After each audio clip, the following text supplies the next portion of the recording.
Bueno, y me tocó a mí compartirles esta palabra. Antes de darles el título, quiero contarles algo. Pues esta semana estaba haciendo un video y al buscar una foto me encontré con este tesoro que les quiero compartir. Y también para que se den cuenta que yo tenía pelo. No se van a reír, me imagino. Mire, yo también fui joven y bello. Ahí donde me ven. Es una foto de hace 35 años, pero en ese momento yo me quedé pensando, wow, Señor, éramos unos niños cuando nos casamos. Yo le decía, Señor, me diste la mujer más hermosa que había sobre la tierra, la mejor. Y cada uno estaba pensando, llegamos con un pasado difícil. ¿Cuántos errores cometidos? Y yo, de verdad que empezaron a salir lágrimas de mi corazón cuando pensaba cuánto daño le hice a mi esposa. Y estábamos alejados de Dios, obviamente. Entonces, yo decía, ¿cómo me hubiera gustado devolver el tiempo y comenzar de nuevo? Comenzar un matrimonio como debe ser, con los principios y con los valores fundamentados y guiados por Dios y su palabra. Y pensaba cuando nosotros no tenemos a Dios en nuestras vidas, pues sencillo nos basamos y nos guiamos en lo que hemos aprendido en casa, en nuestro entorno, y por eso cometemos tantos errores y tomamos malas decisiones. Y así es el corazón humano. Por naturaleza, ¿saben qué pasa, iglesia? Tiende a alejarse de Dios. El pecado, la tibieza, el amor por el mundo, levantan muros, como hablábamos el viernes a las parejas, que nos separan de la presencia de Dios. Y por eso, a raíz de esa foto, Dios puso en mi corazón este mensaje que les quiero compartir y he titulado El peligro de la rutina espiritual. Tome nota. Y les voy a compartir una palabra que está en Malaquías 3:7. Dice, desde los días de sus antepasados han despreciado mis decretos y los han desobedecido.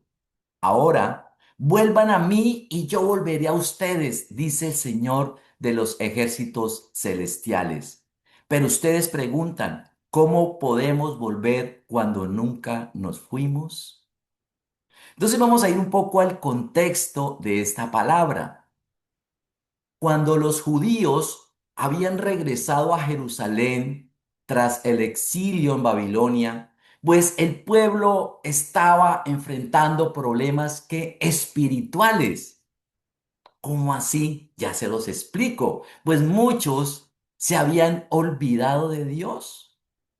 Se alejaron tal vez porque estaban en un entorno donde no se adoraba al Dios verdadero, sino que allá se adoraba en Babilonia a otros dioses falsos. Había mucha idolatría, me imagino que practicaban toda clase de pecados y ellos se acostumbraron a vivir conforme a esas costumbres y de pronto vivían en desobediencia y se empezaron a alejar poco a poco de Dios.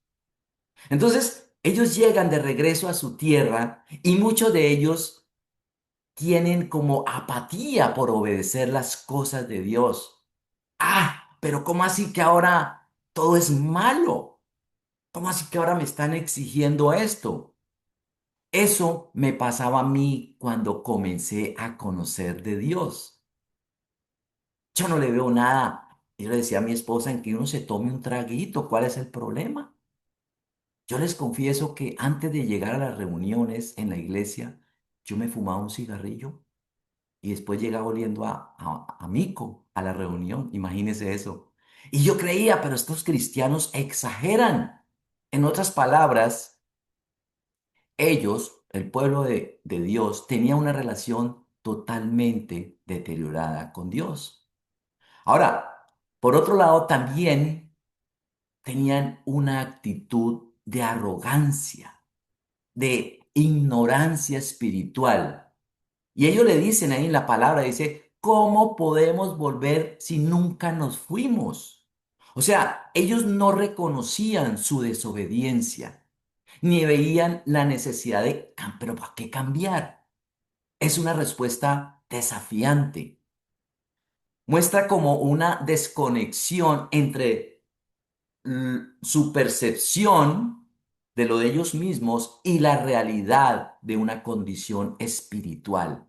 Pero Dios es tan hermoso que en medio de su misericordia, Él les tiene paciencia como nos la tiene a nosotros. Él ama a su pueblo. Y entonces Él les envía a un profeta llamado Malaquías con la misión de que los confronte y los llama al arrepentimiento. Ahora, Dios sabe que el pueblo de Israel tenía su pasado, su larga historia de desobediencia desde muchas generaciones pasadas. Recuerdan que Dios decía, "Ah, pero estos fueron idólatras, estos se quejaban, estos murmuraban, pero así me los aguanto y así los amo".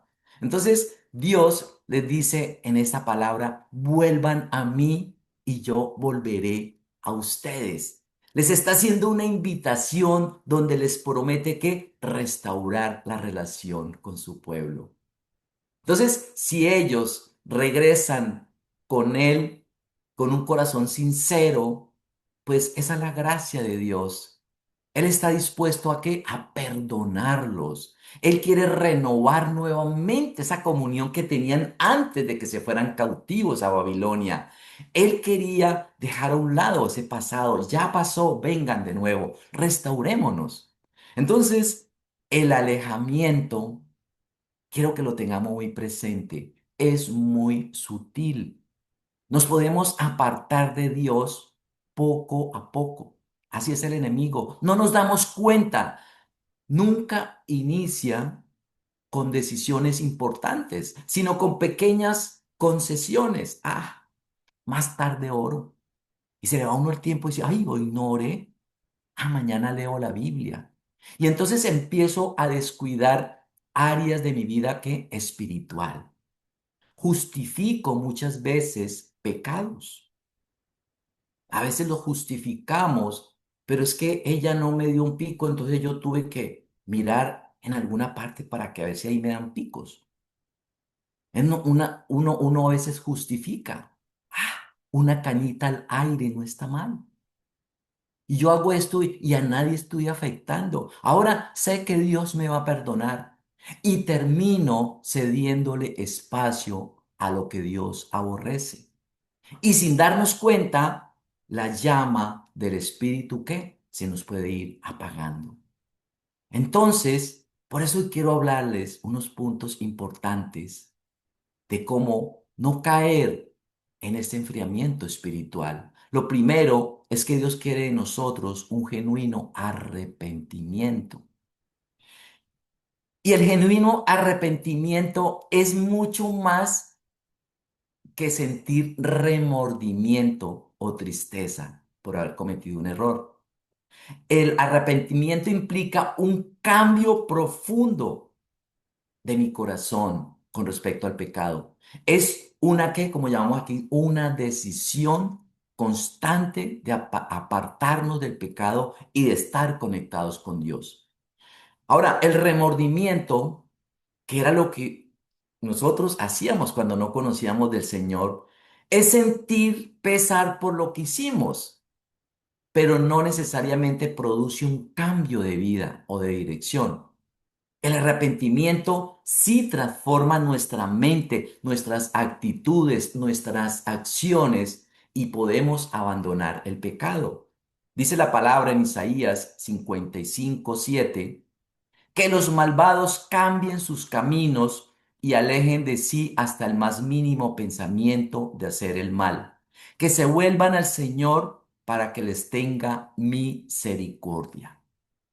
Ojo con esto, la gracia de Dios, su misericordia, su amor, no es un permiso para pecar, sino que es una puerta abierta para que nosotros regresemos a un arrepentimiento genuino, sincero. Y a veces podemos pensar como cristianos que yo ya tengo garantizada mi entrada al cielo y por qué no aprovecho, como decía, una canita al aire si Jesús me va a perdonar. Entonces el Espíritu Santo, Él no se queda callado cuando nos vamos alejando. Él dice que nos rearguye, Él nos convence de pecado, Él nos inquieta a volver a su presencia. ¿Saben por qué? Esa es la gracia de Dios. Porque Él sabe que lejos de Dios no hay vida, sino muerte. Que lejos de Dios no somos nada. Nada logramos sin Dios. Nada. Aunque busquemos satisfacción en cosas materiales, en logros, en relaciones, en plata, no lo vamos a lograr. Caminamos sin un rumbo fijo cuando no tenemos a Dios. Y es ahí donde viene el enemigo con la ansiedad. Cuando estamos lejos de Dios, viene la tristeza y por qué estoy sintiéndome así, viene la desesperanza. Entonces ya nos da pereza leer, ya nos da pereza buscar la presencia de Dios. Abrimos puertas a las tentaciones y empezamos a pensar, ¿por qué no me doy otra oportunidad? Si estoy joven, todavía soy bonito, bonita. El enemigo empieza poco a poco a tentarnos cuando nos vamos alejando de Dios. Cuando dejamos de amar es porque, ojo, algo se está aprendiendo ahí. Cuando ya nos cuesta perdonar, cuando perdemos la paz, estamos a toda hora bravos. Entonces, la pregunta es, ¿vale la pena estar lejos de Dios? ¿Verdad que no? No. Cuando escuchamos esa voz dentro de nosotros que nos dice, levántate, vuelve, arrepiéntete. Es el Espíritu Santo que nos está diciendo, oiga, ya no más, deje la bobada. Él nos rearguye, como que nos sacude. Él nos habla para recordarnos que no podemos estar alejados de Dios. Y hay una historia que todos conocemos en la Biblia que es del hijo pródigo. Y les quiero leer Lucas 15 del 12 al 14. Dice la palabra, el hijo menor le dijo al padre, quiero la parte de mi herencia ahora, antes de que mueras. Entonces el padre accedió a dividir sus bienes entre sus dos hijos. Pocos días después, el hijo menor empacó sus pertenencias y se mudó a una tierra distante, donde derrochó todo su dinero en una vida desenfrenada. Al mismo tiempo que se le acabó el dinero, hubo una gran hambruna en todo el país y él comenzó a morirse de hambre.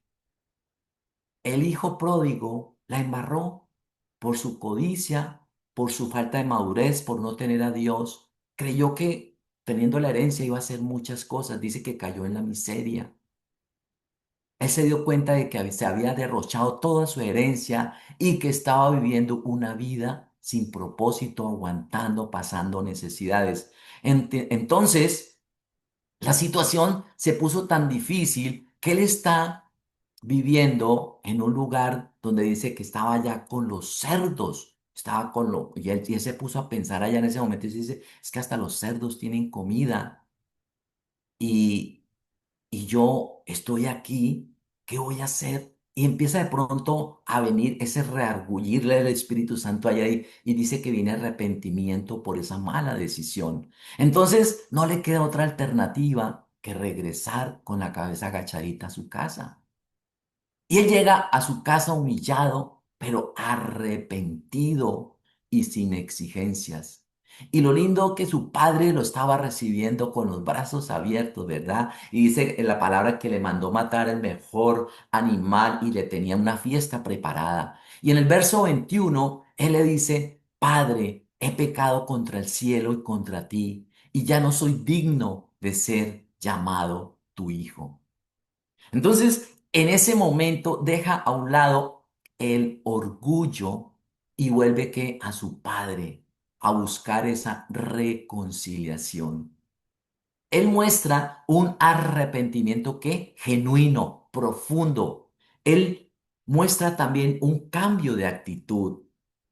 Él no busca ni exige sus derechos, sino que él suplica que es misericordia. Eso hace el hijo pródigo. Entonces, al ser recibido con esa alegría y con el perdón de su papá, él experimenta que una verdadera conversión, porque él comprende ese amor y esa gracia desinteresada de Dios. Eso es lo que nos pasa a nosotros. Esa parábola nos enseña que al igual que el Padre perdona a su Hijo, Dios siempre está dispuesto a perdonarnos a quienes nos arrepentimos. Pero Él quiere un arrepentimiento sincero para regresar con Él. Y el arrepentimiento y el perdón, mire, familia, son dos actos de gracia. Ahora, no es por obras humanas, sino porque es por fe y por el amor de Dios.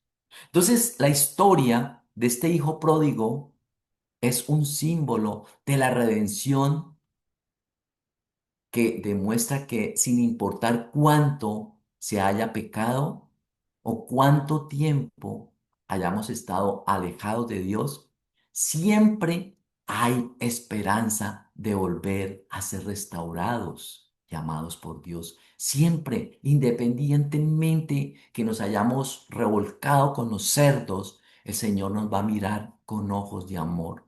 Él no nos mira ni el color de piel, ni qué tan grande fue el pecado. Él nos mira con gracia, con amor. Así como al hijo pródigo, cuando le tocó estar allá con los cerdos, así nosotros también podemos recordar que en la casa de Dios siempre hay pan, siempre hay perdón, siempre hay restauración. Y dice el Salmo 51:17.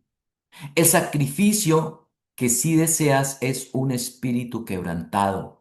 Tú no rechazarás un corazón arrepentido y quebrantado, oh Dios. Así que volver a Dios es como regresar a casa. Imaginémonos los que somos padres, que si uno de nuestros hijos se va, cualquiera que haya sido la decisión que haya tomado, si no lo vamos a recibir con los brazos abiertos. Cuando un hijo viene arrepentido, el Señor no desprecia un corazón humillado. Si decimos dar ese paso hacia Él, Él va a correr hacia nosotros. Y, y el cielo celebra cuando hay un pecador arrepentido, así como lo hicimos nosotros. Su misericordia es mucho más grande que nuestros errores. Ahora, quizá muchos nos podemos identificar con el hijo pródigo. Y muchos hemos vuelto a casa, como me pasó a mí.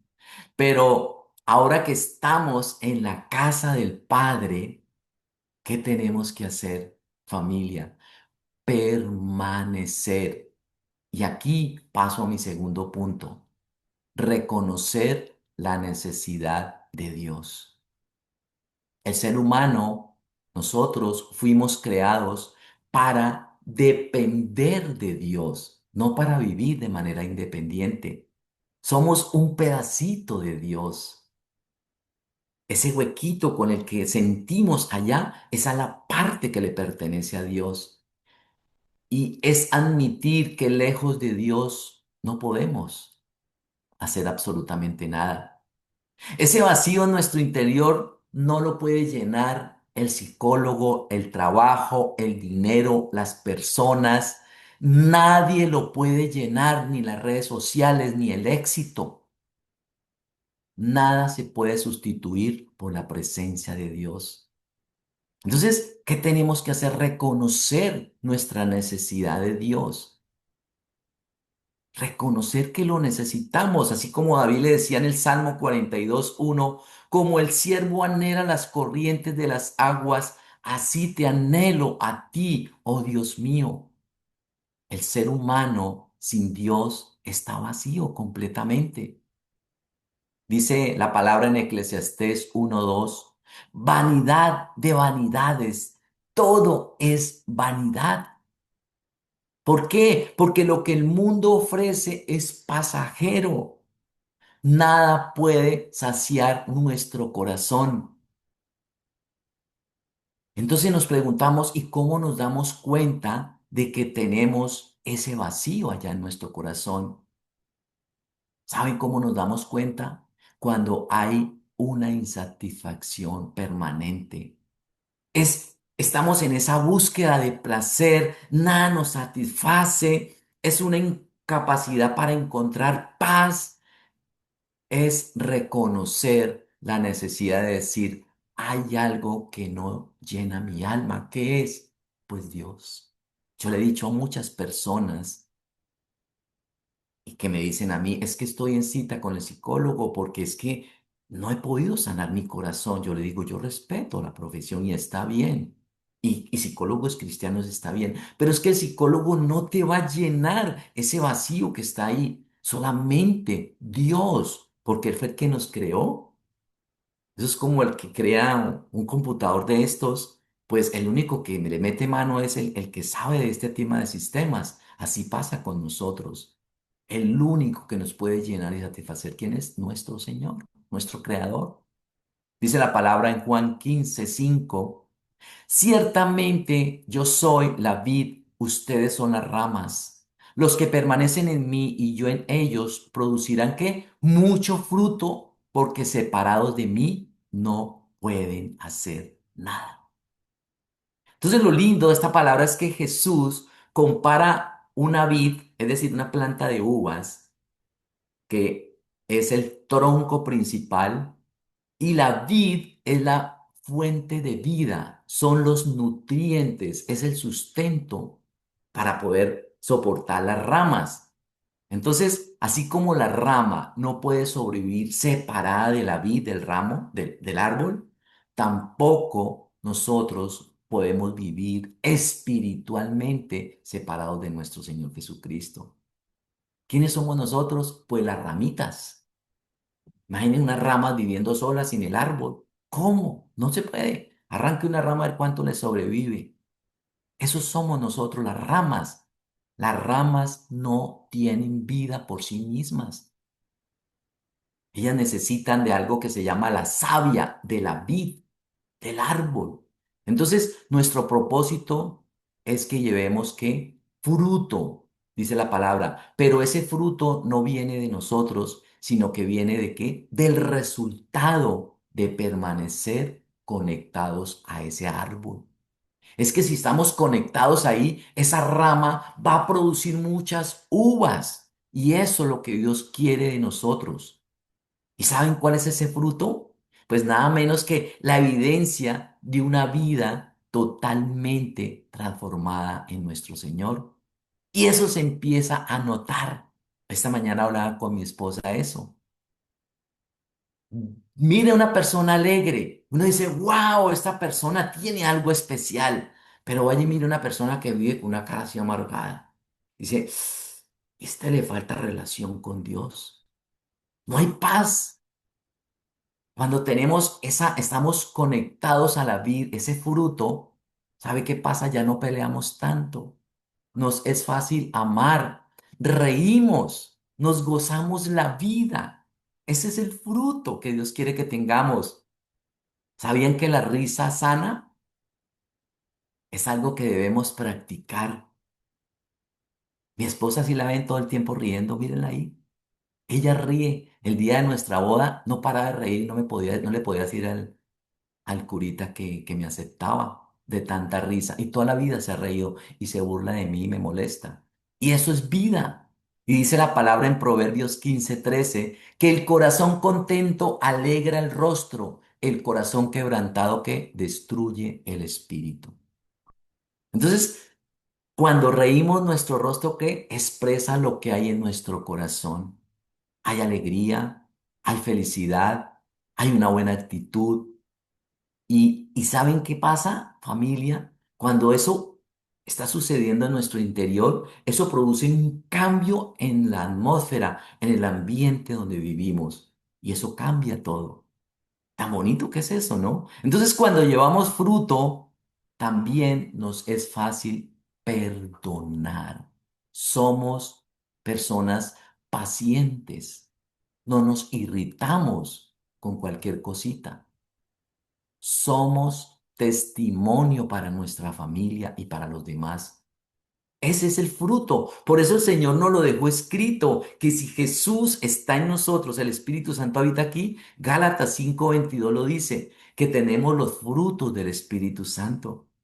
Y es que los frutos tenemos es que ponerlos en práctica, porque si nosotros estamos conectados a ese árbol de la vid, vamos a dar fruto. Recordémoslos, amor, paz, paciencia. Somos pacientes, humildes, tenemos dominio propio. Esos son los frutos que tenemos que dar. No es un esfuerzo humano, es el resultado de permanecer ¿qué? Conectados a Dios. Y dice más adelante en Juan 15:7, si ustedes permanecen en mí y mis palabras permanecen en ustedes, pueden pedir lo que quieran y les será concedido. Imagínense, hasta las bendiciones el Señor nos dice, conéctense a mí y yo los voy a bendecir. Eso significa que tener una comunión constante, permanezcan en mí, tener una relación profunda con Dios. No es algo ocasional, no es algo superficial, es una relación basada en el amor, en la fe, en la obediencia. Es vivir guiados por esta palabra. Cuando yo no era guiado por la palabra, les conté, yo cometía errores, tomaba malas decisiones. Yo pecaba con facilidad porque no me sostenía sobre la roca que es la palabra de Dios.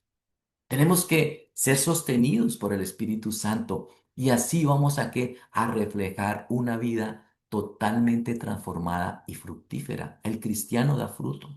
El cristiano muestra una vida transformada. Mi esposa ayer me contaba que se está leyendo un libro y hay un pastor que cuenta su vida muy exitoso, pero muchas veces podemos conocer pero no aplicar lo que conocemos y llevamos una doble vida. Entonces, cuando yo permanezco, cuando yo tengo intimidad, cuando estoy conectado a Él, eso se va a notar. Se nota en mis actitudes, en mi manera de ser como persona, de ser con mi familia, con las personas que me rodean. Eso va a evitar la sequedad espiritual.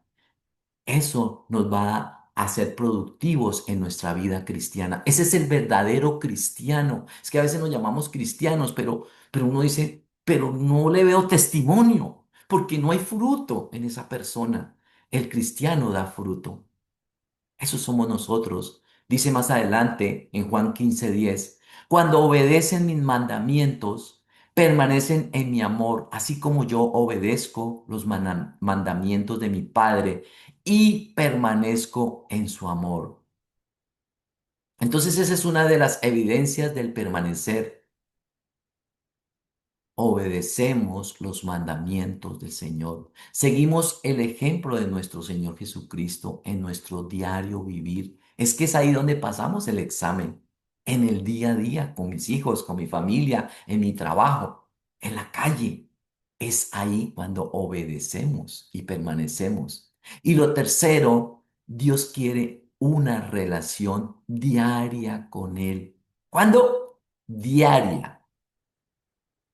Fuimos creados, como les decía, para tener comunión con Dios. Y lo lindo es que en la palabra en Génesis 3:8 dice que desde el principio en el Edén Dios caminaba con Adán y Eva todos los días. Imagínense esa bendición tan grande de estar uno con el Señor para allá y para acá. ¿Se imaginan eso? Pues hoy lo hacemos también con el Espíritu Santo que habita en nosotros. Entonces, el propósito de nuestra vida no es solo creer en Dios de lejos, sino que hacerlo de Adán y Eva, caminar con Él. Y Jesús no vino para darnos un conjunto de ritos, de costumbres, no, Él vino para darnos una relación viva. Y dice la palabra en Apocalipsis 3:20, He aquí yo estoy a la puerta y llamo. Si alguno oye mi voz y abre la puerta, entraré a él y cenaré con él y él conmigo. Cenar en la cultura bíblica es símbolo de qué? De intimidad, de confianza, de amistad. Ustedes cuando los invitan a una cena o ustedes invitan a alguien a una cena, ¿cierto? Es algo íntimo. Hay confianza, diferente a un almuerzo, porque el almuerzo está de día, está toda la familia, pero la cena es como en la noche, es algo íntimo, es con personas especiales. Eso es lo que quiere el Señor, cenar con Él. Así como nuestro Señor buscaba esos tiempos a diario con el Padre, dice la palabra en Marcos 1:35, levantándose muy de mañana, se fue a un lugar desierto y allí oraba. Imagínense si el Señor, siendo Dios, necesitaba a nuestro Padre Dios, ¿cuánto no nosotros? Lo necesitamos. ¿Por qué? Porque en Él vamos a encontrar, como les decía, paz en medio de las dificultades diarias. En Él vamos a encontrar fuerza para poder vencer la tentación. Yo le digo al Señor todos los días, guarda mi corazón de no caer. Sin Él podemos caer. Él nos da sabiduría y dirección para tomar decisiones. A veces la embarramos porque tomamos decisiones en nuestra fuerza. Él nos va a dar gozo, Él nos va a dar esperanza en todo momento. Dios no solamente quiere que creamos en Él, sino que vivamos unidos a Él. Es como el teléfono y el cargador. Tienen que ser unidos, si no, esto no funciona. Él quiere que estemos llenos de Él, unidos. Dios no busca rituales, no, sino corazones rendidos. Y quiero que recordemos en Lucas 18, del 11 al 12, habla del fariseo. El fariseo de pie apartado de los demás hizo la siguiente oración. Te agradezco, Dios, que yo no soy como otros tramposos, pecadores, adúlteros. Para nada soy como ese cobrador de impuestos. Yo ayuno 2 veces a la semana y te doy el diezmo de mis ingresos. Imagínese este religioso. Entonces, el Señor Jesús no quiere que seamos religiosos, sino que tengamos una relación, no una religión. ¿Por qué? Porque nos puede pasar lo que me pasaba a mí. La religión nos lleva a cumplir ritos, tradiciones religiosas. Yo pecaba los viernes, iba el domingo y me confesaba. Y así hacía todos los días. Entonces ya me había vuelto amigo del cura, ya me conocía mis pecados. Y yo iba y decía, el que peca y reza empata. Y eso era una tradición, pero yo no sabía, no había arrepentimiento en mí, no había un cambio. Yo pecaba como si nada. No tenía una verdadera relación con Dios. Aparentaba santidad y muchas veces buscaba unos reconocimiento. Mi esposa y mis hijos quedaban descrestados. Uy, su papá llegó de misa, pero yo no hacía nada, no cambiaba, pero sí buscaba aplauso como hacían estos fariseos. Pero la verdadera relación con Dios es la que busca que agradar a Dios en el secreto, en lo íntimo. Es que ahí se nota la diferencia. Cuando una persona habla, uno dice, tiene relación con Dios. Cuando una persona ora, uno dice, wow, uno sabe cuál es el nivel de relación que tiene con Dios. Porque hemos visto oraciones donde dice, este no tiene relación con Dios. Este está rezando, no orando.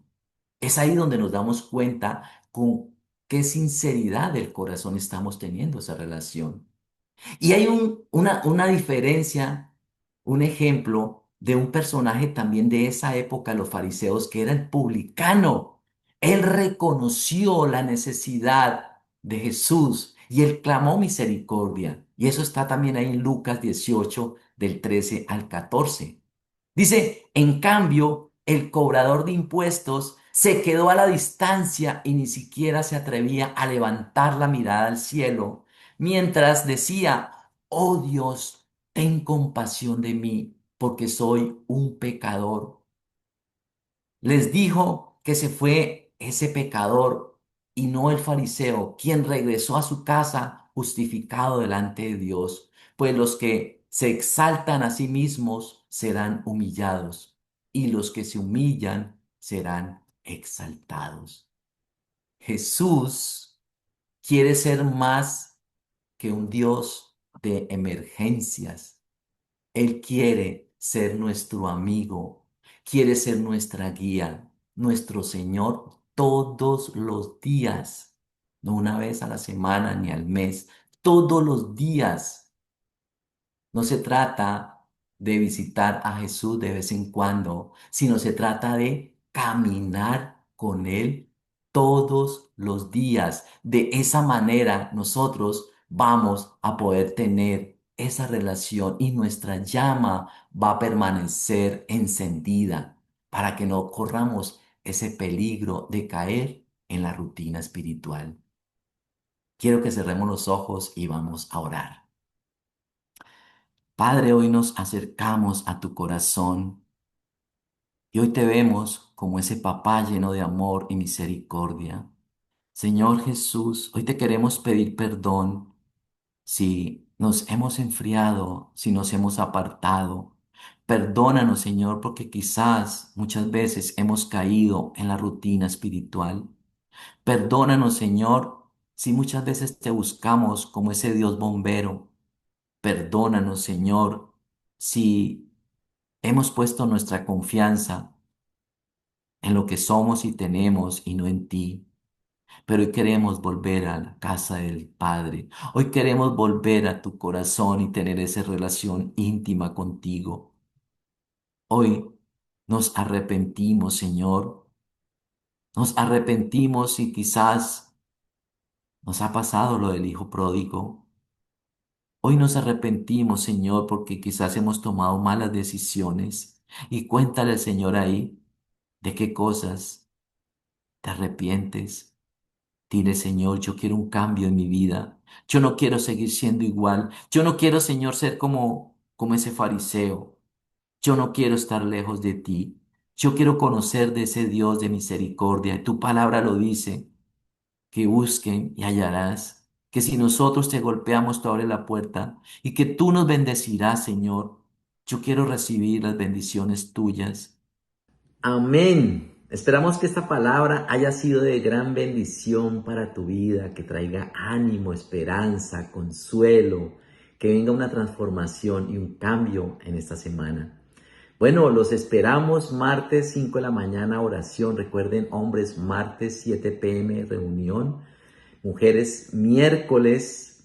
Y bueno, acuérdense, síganos en nuestras redes sociales, en Instagram como Minres Familias, por YouTube. Nos vemos. El Señor les bendiga. Hasta pronto. Chao, chao.